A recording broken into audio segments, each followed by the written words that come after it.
et nous nous sommes retrouvés pour communiquer avec nos frères et sœurs citoyens togolais, particulièrement ceux de la capitale, parce que après les élections du 20 décembre 2018 et tout ce qui a suivi, on a observé comme un silence de la part de notre mouvement.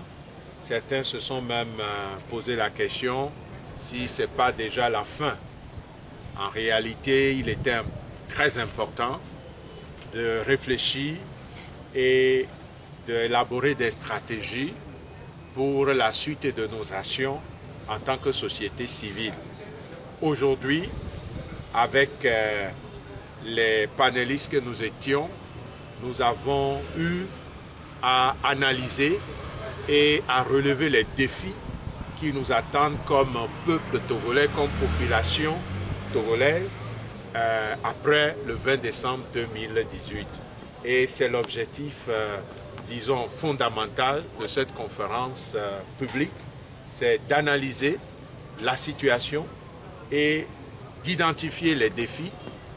Et je peux déjà aussi l'annoncer que s'il plaît à Dieu, les 15 et 16 prochains, c'est-à-dire 15 et 16 mars 2019, nous allons nous retrouver en forum pour travailler la dimension de la convergence citoyenne afin que nous puissions continuer à chercher ensemble le bien pour notre pays, ce bien qui n'est orienté contre personne. Au contraire, un Togo nouveau, prospère, où les droits et les droits de l'homme sont respectés, c'est à l'avantage de nous tous, quel que soit notre bord politique et qui que nous soyons. C'est ce qui fera du bien pour tous les fils et filles du Togo, sans exception et sans exclusion.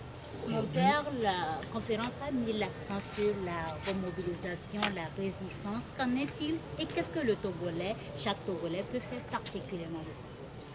Il est très important que chaque Togolais développe d'abord cette conscience personnelle qu'aucun pays n'arrive vraiment à tendre sérieusement vers la démocratie et à pouvoir amorcer son développement si la nation est abandonnée entre les mains de façon exclusive des acteurs politiques.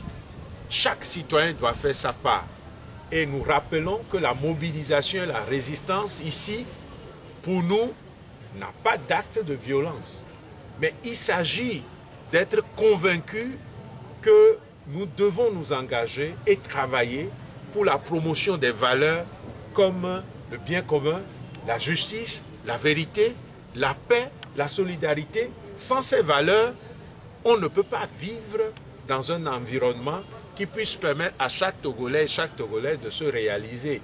Et nous pensons que ceux qui sont au pouvoir, ceux qui sont dans les partis d'opposition et tous les fils et filles de ce pays sont d'accord pour reconnaître que le pays va mal. Mais pour sortir de tous ces problèmes, il est important que chacun puisse apporter sérieusement sa pierre à la construction. Et ça passe par la mobilisation et la résistance dans la capacité de dire oui à ce qui est bien, de dire non à ce qui ne fait pas du bien pour le pays. Parce qu'aujourd'hui, il y a comme une confusion. Dès qu'il y a de l'argent, dès qu'il y a un poste où on peut gagner par tous les moyens, on dit même oui à ce qui va faire du mal au peuple et on dit non à ce qui doit faire du bien. Nous croyons que depuis le chef de l'État, passant par les ministres, les députés, qu'ils soient nommés ou élus, le fait est là. Il faudrait que les décideurs de notre pays et chaque citoyen, nous soyons dans la logique de nous engager fermement à ne vouloir que le bien pour notre nation. Et c'est capital pour que nous puissions aller de l'avant.